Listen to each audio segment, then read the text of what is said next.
네, 주도 섹터 공략 화요일 이 시간은 IM증권 신사업 추진팀 염정 차장님과 함께합니다. 안녕하세요. 네, 안녕하세요.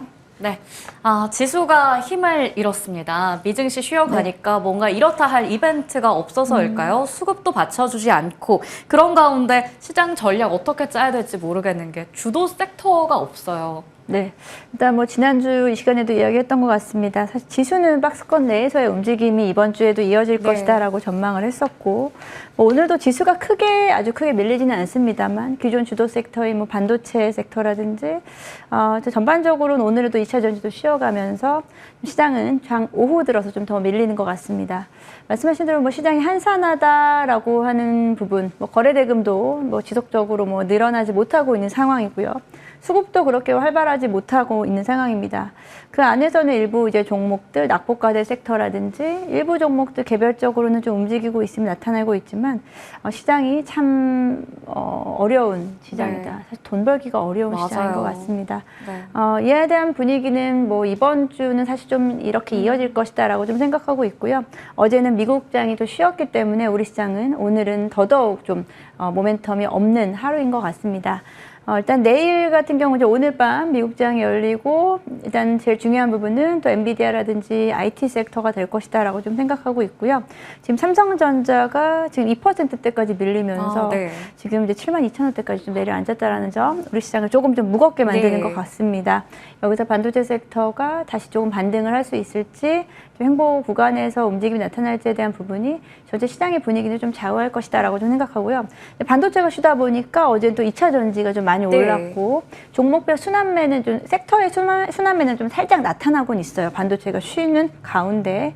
하지만 이제 지수는 크게 움직임은 없다라는 맞습니다. 점을 인지하시면서 지금 단기적으로 접근을 하시던 아니면 낙폭과대 섹터에서 좀 기다리시던 이러한 두 가지 전략 중에 하나를 좀 선택하셔야 될 것 같아요. 단기 접근 아니면 낙폭 과대주 안에서 한번 기회를 노려보자 말씀해 주셨는데, 그렇다면 지금 오늘같이 정말 반도체 쉬어가고 있고 그 대안으로 자리 잡았었던 2차 전지나 제약 바이오 쪽에서도 뚜렷하게 섹터 다 같이 움직이지 못할 때 우리는 어떤 틈새를 노려야 될까요? 일단 낙폭과대 섹터에서의 선택이 중요할 것이다라고 생각하는데요.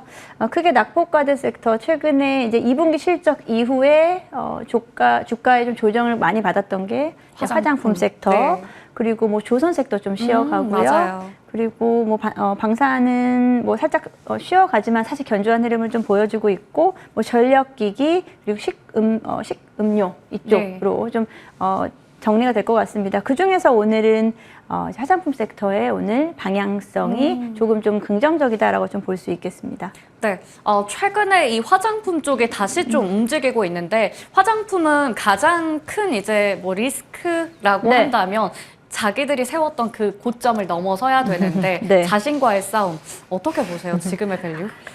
이제 화장품주 같은 경우에는 이제 급격하게 이제 작년 한 중반 정도부터 빠르게 판매 실적이라든지 판매 성장률이 좀 빠르게 올라갔고, 국내 업체들의 브랜드 인지도가 좀 상향됐다라는 점인데요. 일단 2분기 실적에서의 피크 아웃, 그리고 그 이후에 뭐 실적에 대한 그 부담감이라든지 성장률에 대한 지속성에 대한 부분으로 주가는 종목별로 한 2에서 30% 정도씩은 조정을 받고 있는 상황입니다.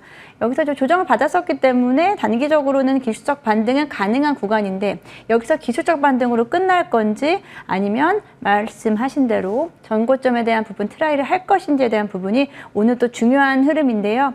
화장품 섹터 지금까지는 한 1, 2개월 동안에는 장 초반에 좀 올랐다가 다시 또 빠지고 이런 부분이 좀 반복되면서 좀 에너지가 약화됐습니다만, 오늘은 그래도 장 후반까지는 잘 버티고 있다라고 생각하고 있고요. 이제 주도 종목이 되죠. 그 섹터 내에서도 주도 종목이 되고 있는 종목들, 뭐 실리콘2라든지 뭐 아모레퍼시픽은 사실은 좀 한 번에 꺾임이 좀 컸기 때문에 좀 어렵습니다만, 뭐 CNC 인터내셔널 같은 종목들 전반적으로는 그래도 전고점에 대한 부분이 아주 많이 남진 않았거든요.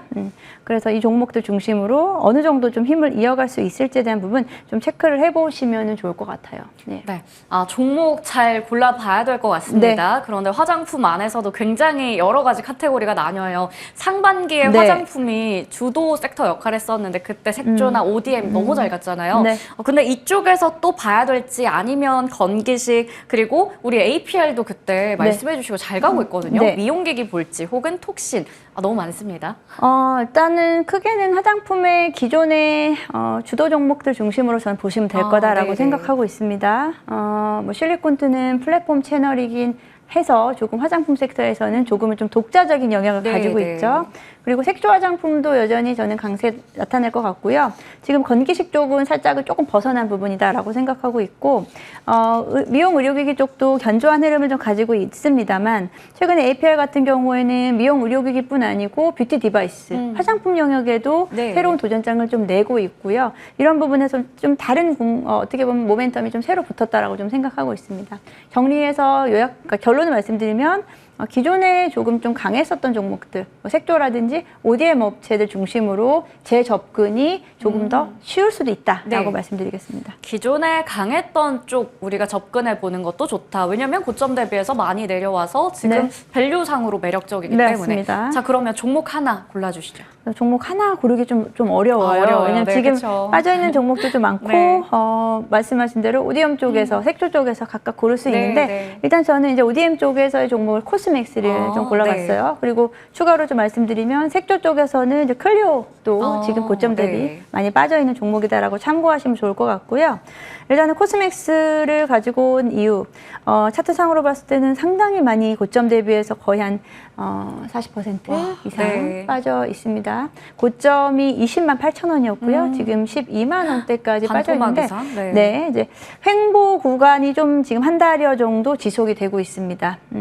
일단은 코스맥스 실적에 대한 쇼크가 살짝 있었어요. 네. 거기서 주가가 한번 좀 큰 폭으로 좀 빠졌었고, 그리고 이제 8월 초에 있었던 이제 급락 장세 같이 좀 이어지면서 주가는 지금 우리가 우려하고 있는 부분은 대부분 다 반영이 돼서 주가에 대한 부담감이 좀 없는 네. 상태다라고 좀 말씀드려볼 수 있겠습니다. 네. ODM 기업들은 당연히 이제 그 색조 브랜드라든지 이제 인디 브랜드들에 대한 성장률과 함께 같이 실적이 가는 구조죠. 일단 그에 대한 부분 K-밸류, K-뷰티에 대한 밸류 체인도 사실 상당히 지금 견조해지고 있는 상황이라고 합니다. 원료 수급부터 해서 ODM 업체들이 최근에 ODM 업체들의 어떤 캐파가 늘어나면서 네. 안정적인 어떤 공급이 이루어지고 있고, 거기에다가 이제 유통, 국내에서는 올리브영이라는 막강한 오프라인이 있고요. 그리고 미국 쪽에서는 온라인으로 지금 시작했지만 지금 오프라인 시장까지도 확대되고 있는 국면입니다. 그래서 ODM 업체는 어떤 쪽이 사실은 먼저 가더라도 상관이 없는, 한마디로 양쪽을 다 수혜를 볼 수 있는 이런 종목이다라고 볼 수 있겠고요. 개별적인 모멘텀으로 이야기해드리면은 최근에는 관세청 공인 AED 인증이라고 해서 이에 대한 부분 수출입 과정에서의 어떤 간소화라든지 네. 이제 불편함이 없는 이런 인증 획득을 했고요. 이제 국내에서도 이 인증이 이제 글로벌리하게도 통용이 된다라고 합니다. 수출입 부분에서 이 AED에 대한 인증 획득을 통해서 이제 연계되어 있는 국가들에서도 이에 대한 인증 효과, 신뢰도 확보가 좀 가능하다라고 좀 볼 수 있겠고, 코스맥스의 가장 큰 지금 밸류에이션 매력은 많이 빠졌다. 이미 우리가 우려하는 수준은 좀 반영이 되어 있는 거다라고 말씀드려볼 수 있겠습니다. 오늘 네. 장중에 한 5% 정도까지 상승폭을 좀 키웠다가 지금 살짝은 좀 눌리고 있지만 지금 횡보 구간을 잘 활용하시면은 좀 큰 수익을 보실 수 있는 구간 나오지 않을까라고 생각하고 있습니다. 네, 코스맥스 실적이 좋았는데도 이 낙폭이 상당했습니다. 그러한 부분에 있어서 가격적인 매력도 있어 보이고요. 무엇보다 수출입 동시 가능한 또 인증을 획득한 만큼 개별적인 모멘텀도 있다라는 부분 짚어주셨네요.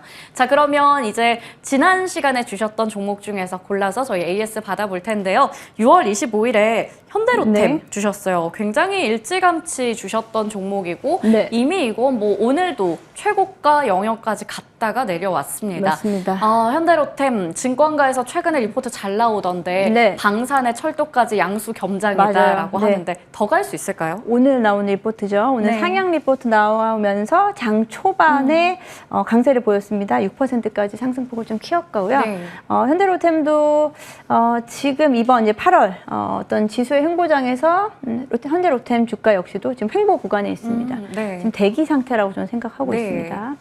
말씀하신 대로 뭐 디펜스 부분, 레일 솔루션 부분 모두 다 지금 신규 수주에 대한 기대감이 나와 있고요.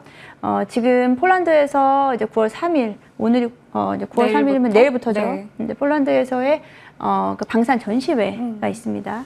거기서 바로 이제 수주에 대한 얘기 바로 나오진 않을 거지만 네. 그를 통해서 수주에 점점 가까워지는 시나리오가 나타나고 있기 때문에 사실 좀 현대로템 좀 빠졌으면 좋겠어요. 사고 싶으니까. 사고 싶어서. 사고 싶으니까. 네. 근데 좀처럼 빠지지 않는 종목. 자리를 잘 지켜요. 네, 그만큼 좀 견조하게 지금 흐름 이어가고 언제든지 추가 수주라든지 폭발적인 힘을 가지고 있는 종목으로 생각하고 있습니다. 저는 좀 눌리면 더 사고 싶은데 좀처럼 네. 좋은 종목은 참 기회를 안 주는 것 같습니다. 그렇네요. 네. 네. 정말 눌리면 더 담고 싶을 만큼이나 매력 있는 종목이고 추가 상승 여력도 있다라는 부분까지 함께 짚어주셨습니다. 오늘 이렇게 해서 IM증권 신사업 추진팀 염정 차장님과 이야기 잘 나눠봤습니다. 말씀 고맙습니다. 네, 감사합니다.